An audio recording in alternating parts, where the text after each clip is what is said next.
The Lord be with you. A reading from the Holy Gospel according to Matthew. Jesus said to his disciples, "Not everyone who says to me, 'Lord, Lord,' will enter the kingdom of heaven, but only the one who does the will of my Father in heaven.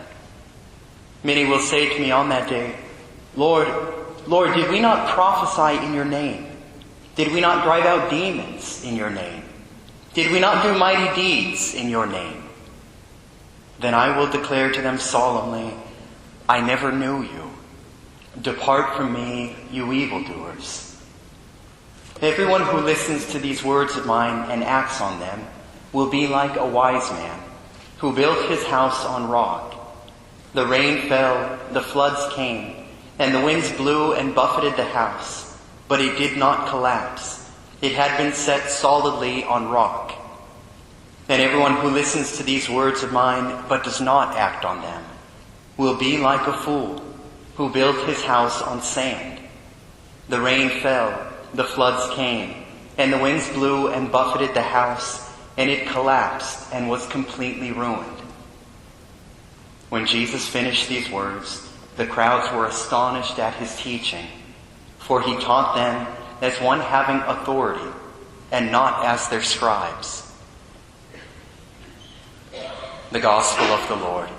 Praise to the Lord Jesus Christ.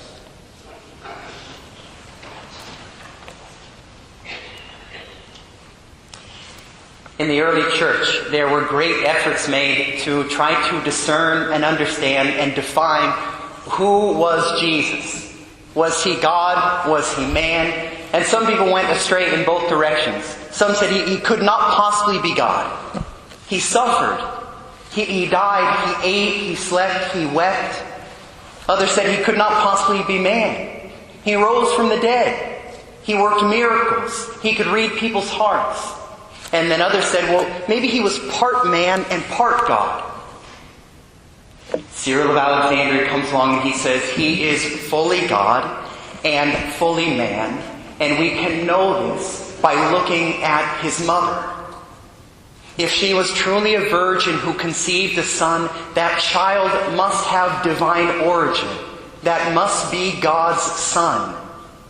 And yet he took from her nature. He had a real humanity. He must be fully man.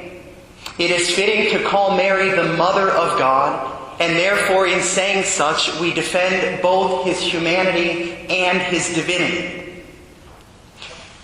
The truth about Mary defended the truth about her son.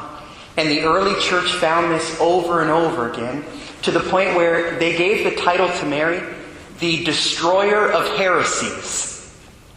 Because every time they would say something true about her immaculate conception, even though they didn't use that term, her perpetual virginity, her virginity in giving birth, her assumption into heaven, every one of those truths defended who our Lord Jesus Christ really is. It said something about him. And thinking about Our Lady, this line of our Lord, "Not everyone who says to me, 'Lord, Lord,' will enter the kingdom of heaven, but only the one who does the will of my Father in heaven." So many times people have come to me, or I know people who have been greatly struggling in a certain area in their life to do God's will. Maybe there's a sin they can't overcome. Maybe there's a past wound that can't be healed, and so they keep falling back. And they turn to Our Lady, and they turn to her radically and with confidence, and she sets them free. Her role is to assist us to do the will of the Father. As she said at the wedding feast of Cana, whatever he tells you, do that. And I want to close with this quote I just read. I've been reading this book on Conchita, a Mexican mystic, lived last century, and she used to hear our Lord's words. And this is what he said about God's will. He said to her, to do everything and to suffer everything for the glory of the Father. That is heaven on earth. To do everything and to suffer everything for the glory of the Father. This is the perfect interior life. Enter this way without hesitation and with great faith and love. This way will raise you from earth and will make you live in a divine way. We ask for that grace as we receive our Lord today.